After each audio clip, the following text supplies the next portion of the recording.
What's up, guys? Welcome back to Big Block Blu-ray, and welcome to What I Watched Episode 4. I've got 14 Blu-rays here that I've checked out over the last couple of months, because it's been a while since I did one of these videos. And these are my opinions, what I thought of the movies. Let me know what you think about these movies in the comments down below. And yeah, just, be gentle. If you don't agree with me, that's fine. I have no problem with that, but be respectful, be gentle. Don't be crazy, and yeah, leave me a comment down below. Let me know what you think. I'm gonna tell you what I think, and I'm glad to have you here. So let's get started. First off, I checked out Hot Fuzz. I picked up this one and the next one I want to show you from a trade that I did with my boy Blu Ray Dan. Link will be in the description. Check him out. He needs a lot more subscribers. He's a hell of a cool guy. Very charismatic, and yeah, he's just a great YouTuber. So, but anyway, to the movies. Hot Fuzz, I started out 20-30 minutes into this movie, and I was like, God, this movie's slow, man. It takes a long time for it to build up to, some of the funny scenes, some of the, there's some crazy, crazy kill scenes in this movie. It's really over the top, but it's a lot of fun. I actually really enjoyed it after about the first 30 minutes. And it's a long movie. It's over 2 hours. I can't remember exactly how long, but I remember while I was watching it, looking, and I'm like, dang, like this movie's dragging at the beginning. 2 hours and 1 minute. So they could have cut a bunch of it out from the beginning, but the last hour to hour and 15 minutes is great.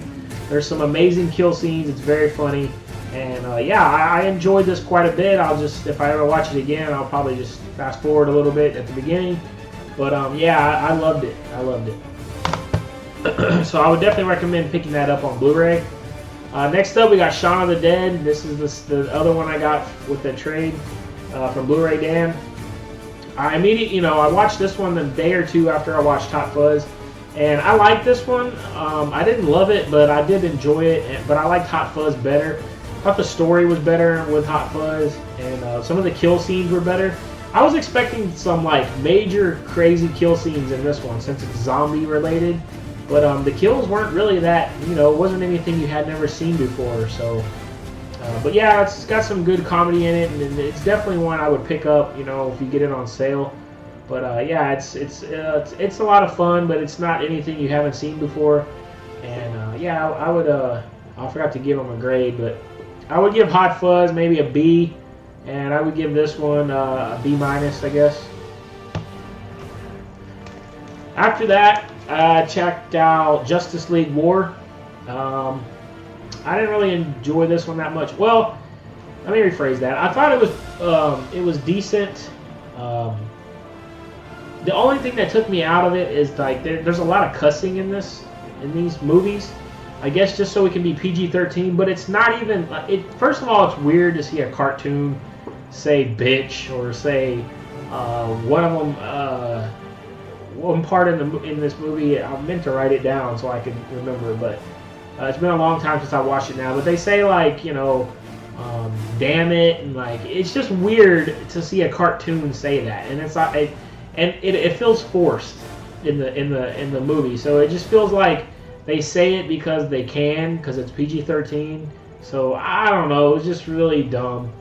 But that part of it was dumb. But the story was decent, and this is only the second or third DC animated movie I've watched. I watched Son of Batman in one of my previous episodes, and I like that one. I like that one more than this one for sure.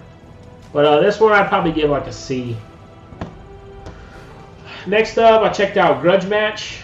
I thought this was really good. I enjoyed it. A lot of people had said that it wasn't that great, so I was expecting it to be bad. So maybe that's why it kind of skewed me a little bit. But I thought it was fun. I'll watch it again sometime. After a few years. But Stallone and De Niro are great in it. John Barenthal's great in it. The dude from Walking Dead that I wish was still on that show. He's also in Fury. But anyway. He plays Robert De Niro's son, and I like this a lot. It's just about these two old fighters that had fought twice in the past, and each one won one, and they wanted to to squash that beef and fight one more time to see who's the real, champion. And Kevin Hart's in it, and he does Kevin Hart, which he does in every movie, but it was good because he's not in it that much, so it doesn't wear you out. But I'd probably give this one a solid B. And yeah, if you're thinking about checking this out, I would say go ahead and give it a rental, or if you're really a Stallone and De Niro fan, then go ahead and pick it up. I believe I got it on sale for $7 or something like that, so it's definitely worth that. Next up, I checked out Master and Commander, The Far Side of the World with Russell Crowe. I mainly checked this one out. Nathan from the Empty Theater, link will be in the description. He's another great YouTuber, and he was talking about how this is one of his favorite movies, and because he loves seafaring movies, and so I was like, man, I'm gonna go ahead and check it out because I want to see how the Blu-ray looks, and it looks incredible. Like the ocean looks great, and there's a really cool special feature on here where you can actually, while you're watching the movie, you can follow on a map like where they were really at in the world, which is pretty cool. And yeah, it's really cool. It's a story about Russell Crowe's the commander of the ship, and there's another ship that's trying to basically attack them and take their loot or whatever. Yeah, they're chasing down the ship, and they go all around South America, and it's a really good story, and it's a good movie. I give it a solid B plus. Next up, I got into a David Fincher mood. I watched Gone Girl, and so I wanted to check out David Fincher's films again. So first one I checked out was Zodiac. I got this for $5 at Best Buy. Definitely worth $5. This is a great movie. Has great acting with Jake Gyllenhaal. I'd definitely give this one an A. Yeah, it's really good. It's a really good thriller. If you know about this director's style, then you know what you're getting into. But yeah, it's a really great movie with Jake Gyllenhaal. And that guy, man, he's really a great actor. So he really does a great job. Robert Downey Jr. is in this. Of course, he's awesome in everything he's in. But yeah, it's just about they're trying to find the Zodiac killer. So it's Jake Gyllenhaal's character is obsessed with trying to find out who this guy is and trying to solve the mystery. But yeah, it's a great story. I definitely recommend checking that one out. So after that, I checked out The Girl, the Dragon Tattoo. This was a rewatch for me. I watched it a long time ago, but I wanted to check it out again. And great film. Yeah, it's got Daniel Craig and Rooney Mara, and they're both fantastic in this film. It's kind of a slow burn, so you got to be ready for that. There's no explosions or high octane action, so you got to be ready for that. It's a slow burn, but it's a really good movie. And it's just basically Daniel Craig is trying to figure out this mystery where this family, one of their daughters disappears, and he's trying to find out what happened. And yeah, great film. Definitely check it out. I would give it an A also. And yeah, David Fincher makes some great movies, and this is another great one. I don't think he's ever made a bad movie. Everybody says Alien 3 is bad, but I can't say that because I don't even know if I've ever sat down and watched the whole Alien 3. I've seen Alien and Aliens probably 10 times, but I don't think that I've ever sat down and watched Alien 3, so I'm going to have to do that one day. I checked out 1 Hour Photo. Great movie. Robin Williams just plays a perfect creep in this. If you haven't seen this one, definitely give it a watch. I would give it an A. It's just, a story about Robin Williams as a film developer in like a Quickie Mart, or not a Quickie Mart, but like a Kmart or something. And he's watched this family for their basically grow up, or this young kid. He's watched him grow from a baby to a young boy by developing his pictures all this time, and he kind of gets obsessed with this family. And it's a great film. Definitely give it a watch. It's one of Robin Williams' best performances in my opinion, and it's just definitely, it's creepy, and it's got a cool vibe to it, so definitely check it out. After that, I watched 42, the Jackie Robinson story. This was very good. I'm not that big of a fan of baseball, but this was a really fun movie. You know, it was just about the struggle that Jackie Robinson went through. And the only thing about this movie that got me, though, was Harrison Ford plays the manager. I don't remember what his name is, and he has this weird accent. Like it looks like he's trying so hard to do it.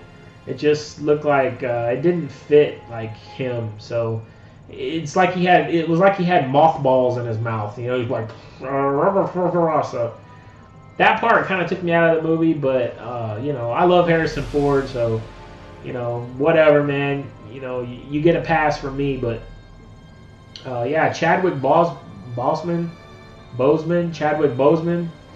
he does a great job in this. I mean, really good acting, solid acting. I'd give this one an A. This is the rental copy, so I want to get rid of this and get the real version. But yeah, definitely should give this one a watch. Even if you're not a fan of baseball, it's still worth a watch. After that, I checked out Apocalypse Now. I started watching the Redux version, and it was like 4 hours long. So the next night I stopped it and I started the theatrical version. I thought this was a real good movie. Everyone, you know, says it's a classic, and maybe if I had seen it a long time ago, I would have liked it more. I mean, I give it a solid B. I didn't think it was anything special, but I thought, you know, it was a solid movie. It was good. It's a slow burn too. It's kind of a slow burn, but yeah, it's just about Martin Sheen. He's trying to go. He gets sent on a mission to find this other army colonel or general or something. Y'all can tell me if I'm wrong in the comments. But anyway, he's sent after this guy basically to eliminate him because he's gone AWOL. So yeah, it's a cool movie. And one thing I couldn't stop thinking about was every time Martin Sheen narrated, and I couldn't stop thinking about Hot Shots Part 2, where they're going past each other on the boat, Charlie Sheen and Martin Sheen, and he yells, "I loved you, man!" But anyway, it just I couldn't stop thinking about that. But yeah, it's a great movie. I would definitely give it a watch if you get a chance. Next up, me and my dad checked out Saving Mr. Banks. My dad came over the weekend, and yeah, we wanted to pop in a movie we'd never seen before. Terrific acting in this. Tom Hanks is one of my favorite actors. He's so good. I mean, I don't think he's ever done a bad movie. Well, I haven't seen some of his older stuff, but yeah, I just love him and pretty much everything he's in, and this was no different. He was fantastic as Walt Disney in this, and Emma Thompson was great in this. She just had a crazy character, man. And yeah, I mean, I would give this one an A. Definitely check it out. You know, it's worth a watch. I got it at a pawn shop. So I mean, you can find this film everywhere. So definitely check it out. Next, I checked out 8 Mile. This was a rewatch for me too, but I hadn't seen it since like the theater. Definitely solid film. I give it a B+. Some great rapping in it. You know, I do enjoy rap music, so just from where I grew up, you know, rap music was something I always listened to as a kid. I still listen to today. So yeah, Eminem's great, of course. He's one of the best rappers. But yeah, I mean, solid movie. I don't know how true it is to his real life, but you know. It was kind of strange because it seemed like they were trying to do like basically a retelling of his life, but then like some of it's not real. So anyway, but it's a great movie. I mean, definitely check it out. I'd give it a solid B+. So definitely give it a watch.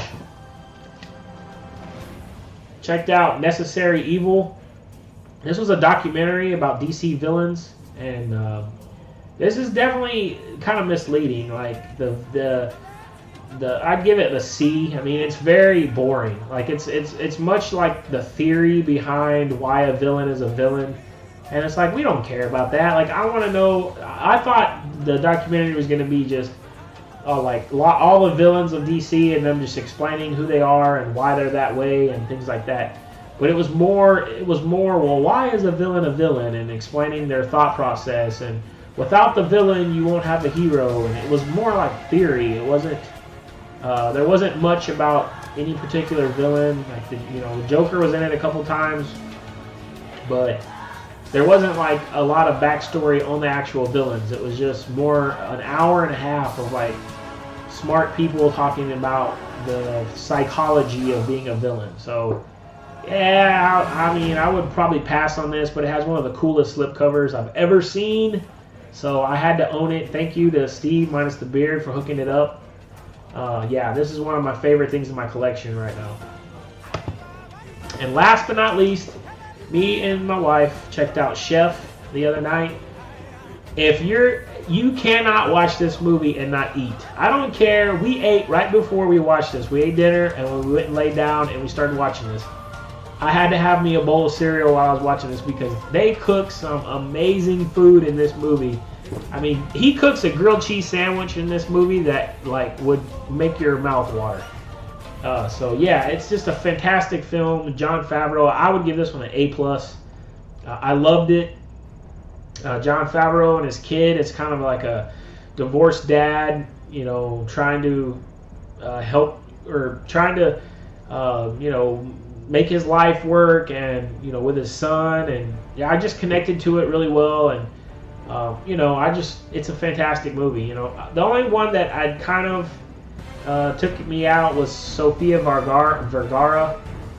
She is like, she's like supermodel hot, and like Jon Favreau is really fat, and like, you know, just you know, it didn't seem like they would really be married. And like she is like loaded rich in this movie, like living in this house with like 20 servants, and Jon Favreau is like just a cook, you know. So I'm like, where did she get all this money? And it doesn't really like explain it that well. But other than that, the movie's great. John Leguizamo's fantastic in this. His group of like guys that helps him cook are awesome. I mean, it's a great movie. I would definitely highly recommend checking it out. Definitely rent it or buy it if you're, you know, a fan of movies. So there you go, guys. That's everything I watched pretty much in the last 2 months. I can finally get these back in my collection. So let me know what you think about these films down below. Let me know if I'm stupid for something I said. But be nice. And yeah, that's it, guys. I hope you enjoyed this video. I want to say what's up to all my new subscribers. I'm over 600 now, so it's just fantastic. Also, you can follow me on Twitter. I'll put the link down below. I got a Facebook page. You can like that. But basically, I do everything through Twitter. And I'm on Letterboxd if you want to follow that. And I'll put the link. And stay tuned. My next video is going to be my 1-year celebration on YouTube. And I'm going to do my entire collection. So it's going to be a long video. I hope y'all are ready.